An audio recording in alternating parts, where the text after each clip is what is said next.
நம்ம ப்ராப்ளம் போட போறோம். அப்ப ரெஸ்டிவ் தியரம் என்ன சொல்றாங்க? ரெஸ்டிவ் தியரத்துக்கு முன்னாடி ரெஸ்டிவ் கான்செப்ட். ரெஸ்டிவ் என்ன சொல்றாங்க? ரெஸ்டிவ் ஆஃப் மெரோமரி ஃபங்க்ஷன். அப்ப மெரோமரி ஃபங்க்ஷனோட டெஃபினிஷன் என்ன? அனலிட்டிக்கலா இருக்கணும். போல்ல வந்து கண்டிப்பா இருக்காது அனலிட்டிக்கலா. மத்த எல்லா பாயிண்ட்லயும் நமக்கு அனலிட்டிக்கலா இருக்கும். அதுல என்ன சொல்றாங்க? At an isolated singularity.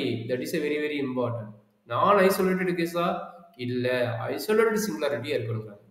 அப்ப ரெஸ்டிவோட கான்செப்ட் 2 கான்செப்ட் வந்துருது இப்போதைக்கு. மெரோமரி ஃபங்க்ஷனா இருக்கணும், ஐசோலேட்டட் சிங்குலாரிட்டியா இருக்கணும். சரிங்களா? அப்படி இருக்கும்போது அதனோட ஃபங்க்ஷன் எப்படி டிஃபைன் பண்றாங்க? ரெஸ்டிவ் ஆஃப் f, ஏன்னு கொடுக்குறாங்க.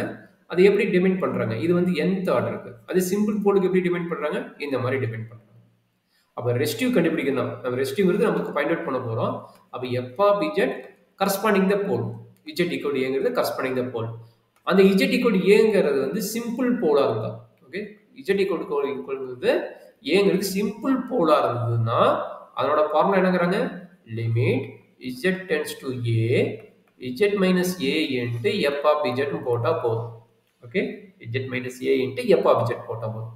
அதே சிம்பிள் போல் நம்ம போல் ஆஃப் ஆர்டர் n இருந்தா ஆர் m இருந்தா, சிம்பிள் போல்னா இந்த ஃபார்முலா.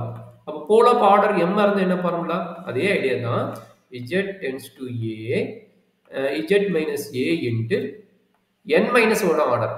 ஆர்டர் என்ன சொல்லிக்கிறாங்க? m இருந்ததுன்னா அது m minus 1 டெரிவேட்டிவ் கண்டுபிடிக்க சொல்றோம். அதோட m minus 1 டெரிவேட்டிவா f of z. அப்ப z minus a ஆர்டர் என்னங்கற m சொல்லிக்கிறீங்க. அப்ப பவர் m ன்னு வரும். That is a very important point. Simple போலா இருந்தா என்ன கிடைக்கும்? z minus a மட்டும் வரும். இங்க z minus a ஆர்டர் என்ன சொல்லிட்டாங்க? m இருந்தா அது mth பவர் போடுவீங்க. mth பவர் போட்டுட்டு f of z கண்டுபிடிப்பீங்க. This is a very important concept or a definition of the residue. அப்ப இத கண்டுபிடிச்சீங்கன்னா அந்த ரெசிடிவ் பாயிண்ட் கிடைக்கும். ரெசிடிவ் பாயிண்ட்ங்கிறது அந்த போல வந்து நம்ம கேன்சல் பண்ணிட்டு போறது தான் வந்து ரெசிடிவ் பாயிண்டா இருக்கும். போல வந்து அந்த பாயிண்ட கேன்சல் பண்ணிட்டு ரிமைனிங் வேல்யூஸ் என்ன வருதோ அந்த பாயிண்ட்ஸ் பேரு தான் வந்து ரெசிடிவ்ஸா இருக்கும். சரி, இத பேஸ் பண்ணி ஒரு